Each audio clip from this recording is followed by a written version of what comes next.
du nur 10 Kunden verwaltest, reicht Excel völlig aus. Aber was ist mit 100.000 Kunden oder sogar mehrere Millionen? Kann ein Online-Shop, eine Bank oder ein Unternehmen seine Daten wirklich in Excel speichern? Genau darum geht es in diesem Video. Excel ist ganz gut für kleine Datenmengen geeignet. Also wenn du zum Beispiel eine einfache Adressliste hast oder eine Einkaufsliste oder eine kleine Teilnehmerliste für eine Veranstaltung oder wenn du mit Excel eine Party organisieren willst. Stell dir jetzt vor, ein Online-Shop hat nicht mehr nur 10 Kunden, sondern 1 Million. Dazu kommen Millionen von Bestellungen und Millionen Produkte. In Excel wird schon die Größe der Datenmengen schnell zu einem Problem. Wenn du alleine auf die Excel-Datei zugreifen möchtest, dann geht das ohne Probleme. Aber jetzt arbeiten vielleicht 3 Mitarbeiter gleichzeitig an derselben Datei. Einer trägt neue Kunden ein, der nächste ändert Adressen, der dritte löscht alte Einträge. Wer speichert aber zuletzt und welche Änderungen gehen dadurch vielleicht verloren? Bei mehreren Benutzern stößt da Excel schnell an seine Grenzen. Wenn du in Excel eine einfache Datenstruktur hast, mit wenigen Tabellen, dann ist das kein Problem. Aber wie sieht es bei einer komplexen Datenstruktur aus? Mit vielen Tabellen, zum Beispiel in der Produktion. Da musst du die Aufträge verwalten, du musst die Mitarbeiter einplanen, du musst auch die Maschinen verwalten.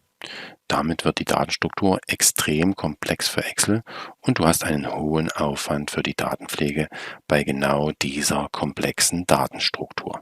Stell dir nun vor, du hast die Bestellungen alle in einer Tabelle. Hier steht auch die Adresse des Kunden in jeder einzelnen Bestellung. Zieht der Kunde um, muss die Adresse in allen Zeilen geändert werden. Vergisst man nur eine einzige Zeile, entstehen widersprüchliche Daten. Widersprüchliche Daten nennt man Inkonsistenz. Und wenn du sehr viele Daten verwalten möchtest, dann kann es mit Excel sehr schnell zu Inkonsistenzen kommen. Und das möchte man natürlich vermeiden. Und um genau die gerade genannten Probleme zu beseitigen, gibt es Datenbanken. Eine Datenbank verwaltet große Datenmengen. Viele Benutzer können gleichzeitig darauf zugreifen. Und Informationen werden möglichst nur einmal gespeichert. Dadurch bleiben die Daten konsistent. Konsistenz heißt, dass die Daten immer und in der ganzen Datenbank korrekt sind. Datenbanken begegnen wir ständig. Ein Online-Shop speichert Kunden, Produkte und Bestellungen. Eine Bank verwaltet Konten und Überweisungen. Eine Schule verwaltet Schüler und Prüfungen. Und selbst Messenger wie WhatsApp oder Signal speichern riesige Datenmengen in Datenbanken. Fast jede moderne Software arbeitet heute mit Datenbanken. Datenbanken gehören deswegen zu den wichtigsten Technologien der Informatik. Stell es dir mal konkret am Beispiel einer Bank vor. Du kannst mit einer App oder Webanwendung auf deine Kontodaten zugreifen. Und du kannst auch eine Überweisung beauftragen. Dann gibst du an wen und wie viel überwiesen werden soll. Diese Daten landen dann schließlich in einer Datenbank. Dort werden sie sicher und langfristig gespeichert. Fast jede größere Software, die du täglich verwendest, arbeitet im Hintergrund mit einer oder sogar vielen Datenbanken. Nochmal ein paar Grundbegriffe im Bereich der Datenbanken. Integrität. Integrität liegt zum Beispiel dann vor, wenn beim Datenfeld für das Überweisungsdatum auch wirklich ein Datum drinsteht und kein Name. Das kann in Datenbanken durch Datentypen und Regeln abgesichert werden. Integrität liegt auch dann vor, wenn die Daten eines Kunden korrekt mit seinen Bestelldaten verbunden sind. Konsistenz ist eng mit der Integrität verwandt. Sie ist nur ein kleines bisschen anders. Wenn zum Beispiel von einem Konto auf ein anderes überwiesen wird, dann ist der Datenbestand konsistent, wenn jederzeit das richtige Guthaben auf beiden Konten steht. Das hängt dann auch mit Transaktionen zusammen, die für einen stets korrekten Zustand in der Datenbank sorgen. Redundanz kann unerwünscht oder auch erwünscht sein. Wenn du die Datenstruktur, also die Tabellen in der Datenbank, aufbaust, dann muss diese Struktur Redundanzen möglichst vermeiden. Ansonsten kann es bei Änderungen zu Fehlern kommen. An der Stelle ist die Redundanz unerwünscht. Erwünscht kann die Redundanz sein, wenn du deine Datenbank gegen Hardwarefehler absichern möchtest. Es kann ja auch sein, dass mal eine Festplatte, auf der die Datenbank gespeichert ist, kaputt geht. Dann ist es gut, wenn du die Datenbank nochmal auf einer anderen Festplatte redundant abgespeichert hast. Und schließlich gibt es auch eine Sprache für den Datenaustausch mit der Datenbank. Einerseits könntest du als Mensch direkt an den Daten in der Datenbank interessiert sein, andererseits könnte auch Software, Computerprogramme am Abfragen von Daten interessiert sein. Dafür wird oft die Abfragesprache SQL verwendet. Damit kannst du oder ein Programm aus der Datenbank etwas abfragen, einfügen oder auch ändern und löschen. Sehr oft werden relationale Datenbanken eingesetzt. In ihnen sind die Daten in Tabellen organisiert. Es gibt aber auch andersartige Datenbanken, bei denen dann die Datenstruktur und Organisation etwas anders aussieht. Das sind zum Beispiel Graph-Datenbanken, Dokumentendatenbanken, Key-Value-Datenbanken und spaltenorientierte Datenbanken. Sie alle können Daten langfristig und sicher speichern. Sie unterscheiden sich mehr oder weniger in der Leistung für spezielle Anwendungsfälle. Bei den relationalen Datenbanken haben wir ein ganz wichtiges Element, die Tabelle. Man nennt sie auch Relation. Jede Tabelle muss einen Namen haben und außerdem hat sie auch Spalten. Hier bei dem Beispiel sind es die Spalten, um Personen als Kunden zu speichern, also Kundennummer, Vorname, Nachname und Ort. An anderer Stelle nennt man die Spalten auch Attribute. Und du siehst, dass in der Tabelle auch Daten eingetragen sind.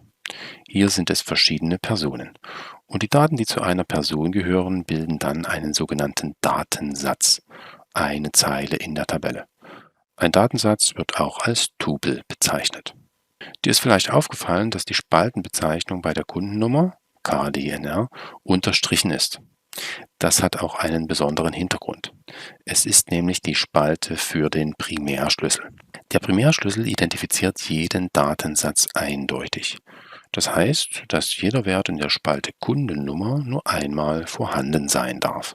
So kommst du mit einer Kundennummer zu genau einem Kundendatensatz. Logisch, denn du willst ja nicht unter einer Kundennummer mehrere Kunden finden. Dann hättest du bei der Vergabe der Kundennummer etwas falsch gemacht. Und bei dieser Tabelle hier siehst du zwar zwei verschiedene Einträge für Thomas Müller in Hamburg, aber es können ja tatsächlich mehrere Thomas Müller in Hamburg vorhanden sein. Dann kannst du diese unterschiedlichen Personen zumindest noch durch den Primärschlüssel voneinander unterscheiden. Meistens hast du auch noch viele andere Tabellen in einer Datenbank und kannst Beziehungen zwischen ihnen aufbauen. Hier ist noch die Tabelle mit den Bestellungen vorhanden. Und jede Bestellung hat natürlich eine Bestellnummer. Da ist er wieder, der Primärschlüssel. Und es gibt auch noch eine andere Art des Schlüssels. Schau mal auf die zweite Spalte in der Tabelle Bestellung. Dort stehen Kundennummern drin. Es muss ja erfasst werden, welcher Kunde die Bestellung gemacht hat. Und weil sich diese Spalte, KD-Nummer in Bestellung, auf eine Spalte mit einem Primärschlüssel bezieht, nennt man die Kundennummer in Bestellung den Fremdschlüssel. Du kannst dann, ausgehend von Bestellung, in eine fremde Tabelle, Tabelle Kunde, gehen und dort in der Primärschlüsselspalte die entsprechende Kundennummer finden. Also kann die Fremdschlüsselspalte die Werte aus einer Primärschlüsselspalte enthalten. Und bevor du die Tabellen in der Datenbank aufbaust, musst du dir erstmal genau Gedanken über die Struktur machen. Informationsmodellierung nennt man das auch. Das machen meist diejenigen Informatiker, die die Datenbank auch technisch umsetzen. Im Anschluss an diese Modellierung werden dann die Tabellen festgelegt. Wir gehen mal wieder von der Anwendung mit Kunden und Bestellungen aus. Da hast du auf jeden Fall Kunden. Und Kunde ist dann ein sogenannter Entitätstyp. Um einen Kunden näher zu beschreiben, hast du Attribute. Kundennummer, Vorname, Nachname und Ort. Und diese Attribute bringst du in den Ellipsen unter und verbindest sie zu dem Entitätstyp. Dann gibt es in unserem Szenario auch noch Bestellungen. Deshalb einen zweiten Entitätstyp Bestellung. Auch wieder mit Attributen. Hier steht der Fremdschlüssel KDNR mal mit dabei, obwohl man es eigentlich an dieser Stelle nicht so aufschreiben würde, aber so erkennst du die Tabelle aus dem vorherigen Bild wieder. Im Entity Relationship Modell werden Kunde und Bestellung dann über einen Beziehungstyp verbunden. Und du musst auch noch im Modell festlegen, welche Anzahlen von Entitätstypen jeweils miteinander in Beziehung stehen. Dafür nutzt du Kardinalitäten. Das sind hier im Beispiel die Zeichen 1 und n, also eine 1 zu n Kardinalität. Es gibt auch noch andere Kardinalitäten. 1 zu n heißt hier, dass ein Kunde mehrere Bestellungen machen kann und eine Bestellung immer nur durch einen Kunden erstellt werden kann. In einem anderen Video zeige ich dir ganz genau, wie du solche Entity-Relationship-Modelle korrekt aufbauen kannst. Damit hast du einen Einblick in den Bereich Datenbanken bekommen. In weiteren Videos erkläre ich dir etliche Details, die du zur Arbeit mit Datenbanken brauchst. Da ist zum Beispiel die Informationsmodellierung mit dem Entity-Relationship-Modell, die Transformation des Entity-Relationship-Modells in Tabellen und die Arbeit mit der Abfragesprache SQL. Wenn dir das Video geholfen hat, dann freue ich mich über einen Daumen nach oben und wenn du dranbleiben willst, dann abonniere gern den Kanal, denn hier gibt es regelmäßig neue, einfach erklärte Beispiele in verschiedenen Programmiersprachen, ganz ohne irgendwelchen Schnickschnack. Bis zum nächsten Mal, bleib dran und tschüss.